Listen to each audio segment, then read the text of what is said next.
And now, Martin Yan, the Chinese chef. How are you? Hi. Nei hou ma. That is Chinese. Say, how are you?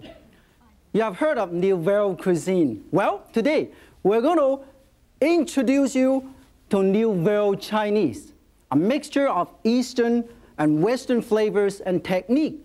Here are crispy shrimp rolls, cheese-filled golden crab, and beef with Chinese stick sauce.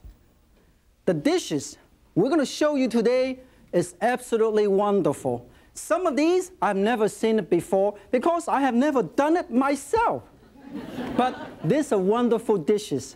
The idea is to make use of the ingredient available in North America right here and produce and make wonderful dishes using some Chinese techniques and some Chinese traditional ingredients and seasonings. The first dish I want to show you how to do is called shrimp roll, which is fried, deep fried, nice and crispy.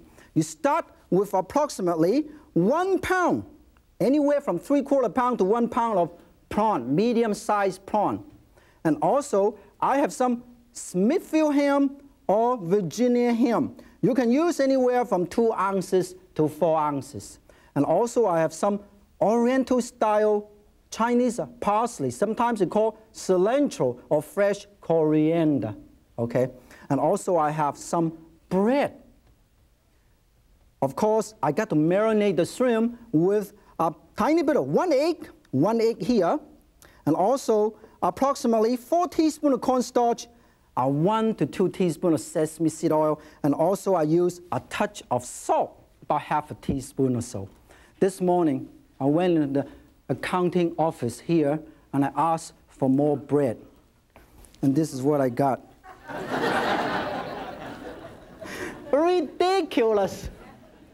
Things are getting more and more ridiculous. Now, I want to show you this is a technique that all of you should learn how to do, because I learned this yesterday from a master chef. How to shell the shrimp, and how to devein it, and how to make these into a paste, just in case you don't have one of those electric food processor. I have a few shrimp here. Hold on to the shell. Turn it once, hold on to it one more time, right here, okay? Turn it one more time, and then you hang on to the tail, and you push the whole thing out, the whole thing comes out like this. Let me show you doing another one. Hold on to this, push it, turn it once, hold on to this, turn it one more time, then you hold on to the tail, the whole thing comes out like this, okay? It's very easy. Now, after this, you got to devein this because you don't want to have a whole bunch of undesirable foreign particles on top of your tongue.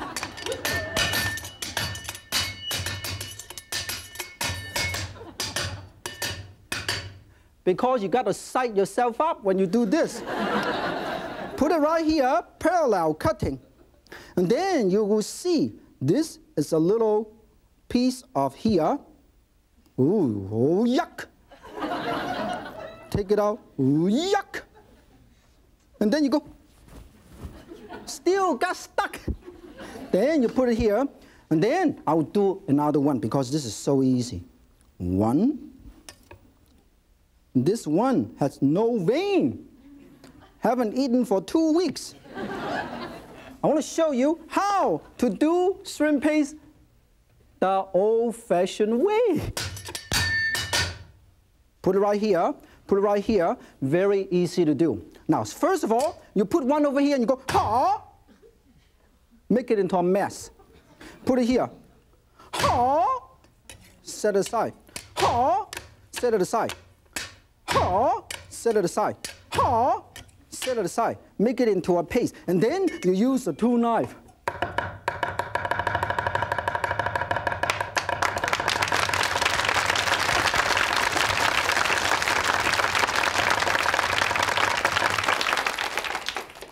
Magic cleaver. Once I saw a gentleman using 3 cleavers to do it. You figure out how he did it.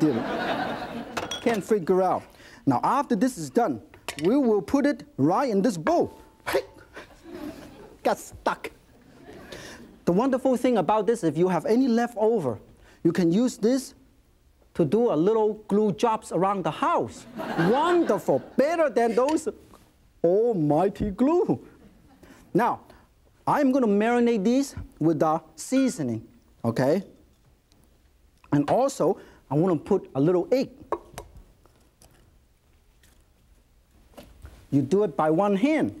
And use this old-fashioned egg beater and drive yourself crazy.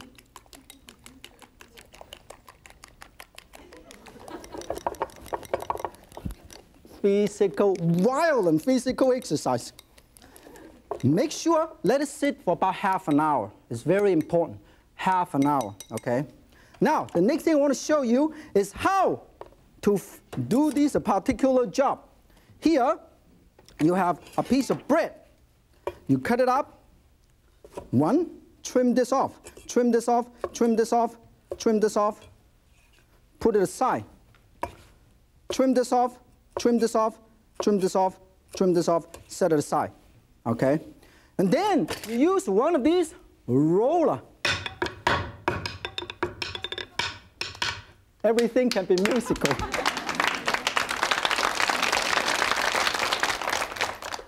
And then you do it. If you have a lot of these, it might take you forever to do it. So what you would do is put this right in front of your wherever you live. Put it along the side street. When people park the car, they roll it up. You can stack them all up. You can do them all at the same time. Wonderful. Push it, push it. The stronger you are, the larger you can go. Okay? Nice and thin like this. And then you use a little knife. Where's my knife? My knife is right there. And you push these right in here, put in a paste. In the meantime, you heat up some oil over here so you can deep fry. Okay? Make sure you heat it up to about 350 degrees when you deep fry most of the dishes. But this way, all you need is about 350 degrees because you don't want to overcook this and it turn dark brown. After that, you roll it up like this. See? Very unique dish. Isn't that wonderful? Now, this is one thing. Of course, if you want to make it more exotic, make sure you have cilantro and ham, because in this particular case, I have everything in here. And after that, we are going to deep fry it. Now, it's very important. When you deep fry things, make sure the oil is hot enough. You put it in. Don't just drop it in. Slide it in like this. Oh, look at this. Look at this. Look at this. And use this a chopstick. Use a strainer. Deep fry it until they are nice and golden brown. Now, normally, you use medium to medium-high heat. Do not use high heat. After you deep fry, you got nice golden brown shrimp roll like this, just like a spring roll. And then you cut it up at an angle. Cut it up at an angle. 1, 2, 3, 4. And then you put it on a plate like this. Look at how gorgeous it looks. Isn't that beautiful? Isn't that beautiful? The whole dish is done.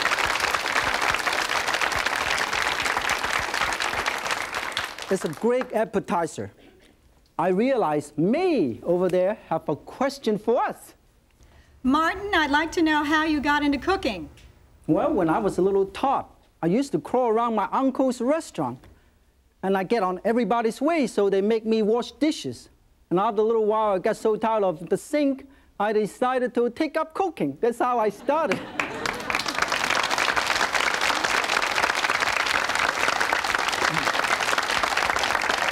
Now, seriously, I was apprenticed. I was born into a restaurant family. My father's a restaurant. My mother opened a Chinese grocery store, and my uncle have a restaurant. I spent most of my life in restaurant business. Okay? The next dish I want to show all of you in the studio and also you at home is how to make cheese-filled golden crab. The ingredient is very simple, very easy to do. Here is 1 whole crab. Got to pronounce it right. 1.5 pounds or so. And also I have 2 to 3 black mushroom. You can use 4. And some cheese. You can use mozzarella cheese,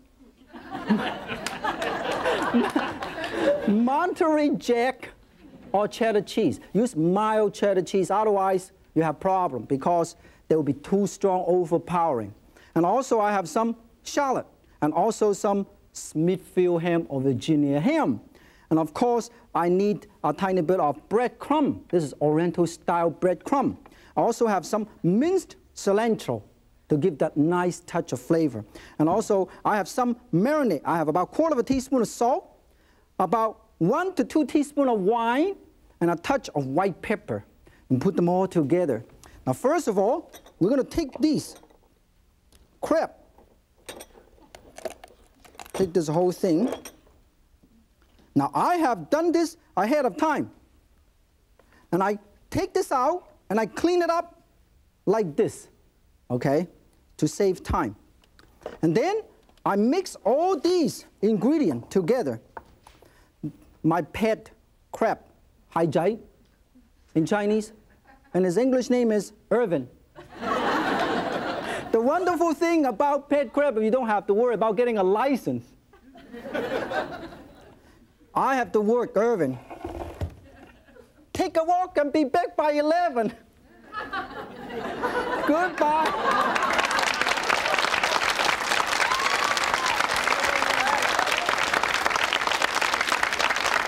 I'm going to show you. First, we crack an egg, okay? And then I will put all this ingredient over here: ham, chopped ham, shallot, cheese, okay, mushroom, julienne, and also some crab meat from this crab. This particular dish, you can buy the crab meat that already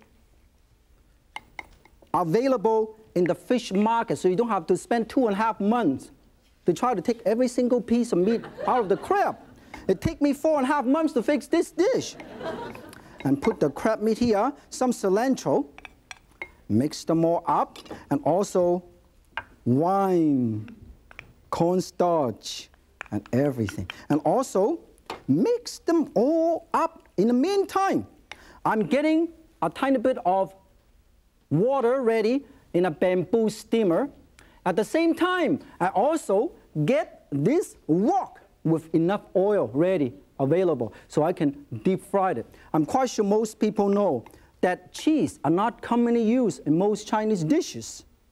This is basically an East meets West, and also a little bit from a North, a little bit from South dish. Stir, mix well, it's delicious. Marinate it for anywhere from ½ an hour to 2 hours. Normally, when in the Chinese cookbook call for marinade, you always use the marinade and let it sit for about ½ an hour or so to 2 hours. That's all you really need. After this is done, you put it in a plate. Okay, put it in a plate. Okay, and fill it up like this. Oh, look at this. And then you steam it. Okay, I want to show you. The cheese will melt. It will be succulent, delicious, absolutely aromatic. Now, to save time, I have done one of these ahead of time. I steam it, okay? Wow! Unbelievable. And then I want to show you, we're going to brush it up an egg. Brush this over here, brush over here, brush over here. After steaming, normally you steam it anywhere from half an hour to 35.5 minutes, to be precise. Brush an egg here, and then you sprinkle a tiny bit of breadcrumb. You can use the regular breadcrumb, or you can use Japanese-style breadcrumb. Pack it really nicely. See, I've been serving this to all my friends. Last week, I have a crab meat dinner. The week before, I have stir-fried crab meat soup. All kind of dishes make out of crab. When this is done, you put this in a strainer, okay? I've been doing so many of these. I have a set of 12 of these. If anybody is serving a dinner for 12, I can loan that to you. Kind of let it slowly drain hot oil. Deep fried it and deep fried it. Use medium-low heat, okay? Do not use high heat, because you want to brown the breadcrumb. You don't want to make it burn, but brown. Can you see? Everybody can see it's nice and golden brown. Can you see that? Look at this. Now, do not overcook them. Basically, you just want to brown it. For those who are diet conscious, do not have to deep fry. All you have to do is put it in the oven, broil it. And then, after that, you can garnish the dish. It looks like this, look. Wow, look at this. Can you see that?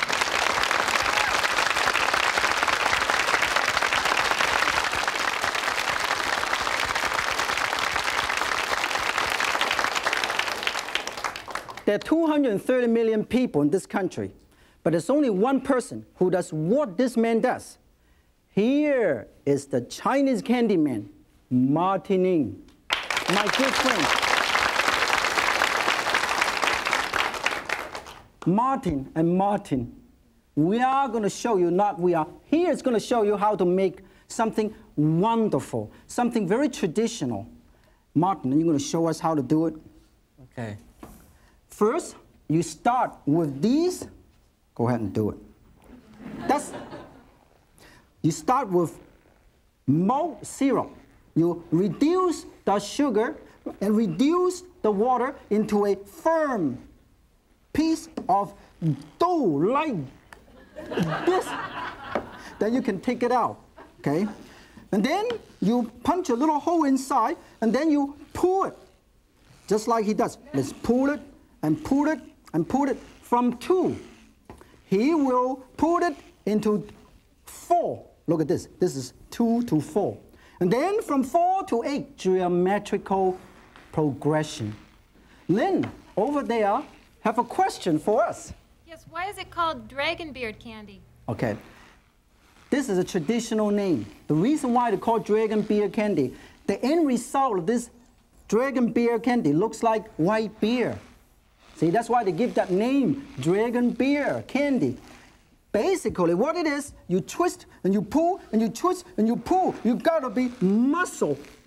Very, very strong. And also, the most wonderful thing is this, you can put anything, any filling inside. It's a wonderful, traditional candy. It used to be entertained by the imperial court chef to serve to the royal family. Now, these days, there are people serve in some tourist area. If you go to the Far East, there are only 1 or 2, very few people know how to do this. You put it.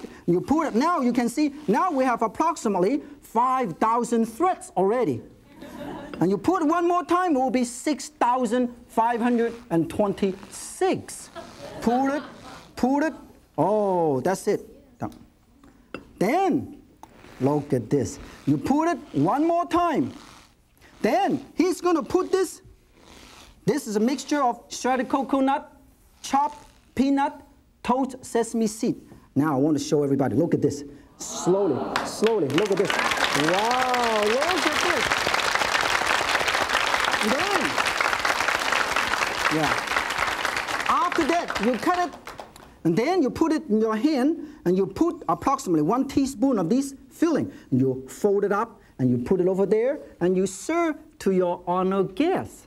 This is wonderful. Martin, I want to thank you so much. 多謝晒. Thank you.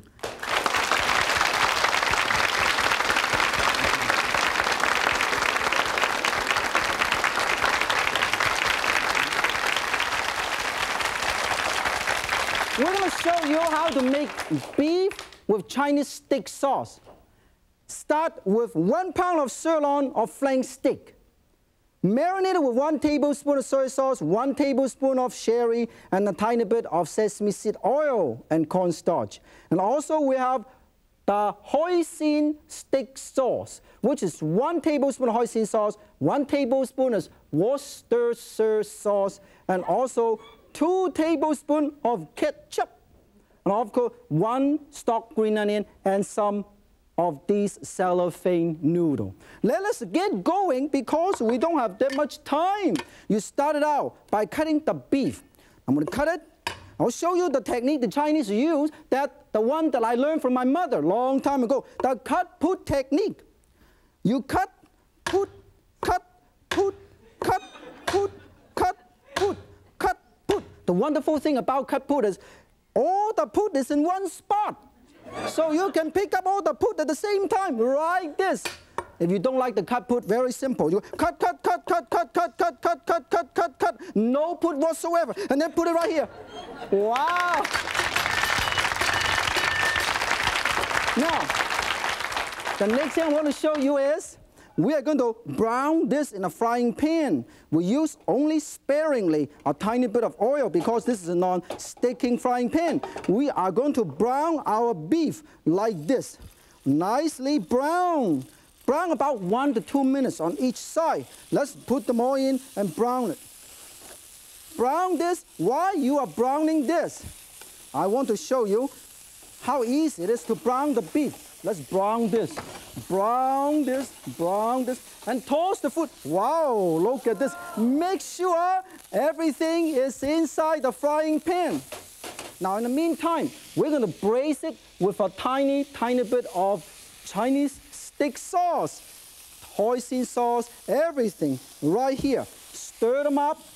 Make sure you don't waste everything. Anything is, let it braise in here. And cook in this wonderful sauce. In the meantime, let us get some cellophane noodle ready. And I want everybody pay absolute attention right here. Here is cellophane noodle. Only the package is cellophane. Everything else can be served. You can stir fry it. You can make into soup. You can deep fry it like this. I want everybody pay absolute attention. 1, 2, 3. Wow! Look at this. Look at this. When this is done, you take it out. Use this as a garnish. See, beef are not often served in Chinese restaurant or in China because beef or cow is a work animal. They use it and work their neck off because they use them to plow the rice paddy. They use them to do everything. In North America, do you think we'll stir fry our tractor? That's the reason why. Now, when you braise these, make sure you braise them in a sauce. Now, I forget a tiny bit of thing. We forget to put a tiny bit of ketchup because we are running out of time, so we have to catch up. Wow. I'll do better next time, don't worry. Then sprinkle a tiny bit of green onion. When this is nice and done, I want to show you how gorgeous it looks. This dish is so colorful. It's absolutely sensational. Look at this.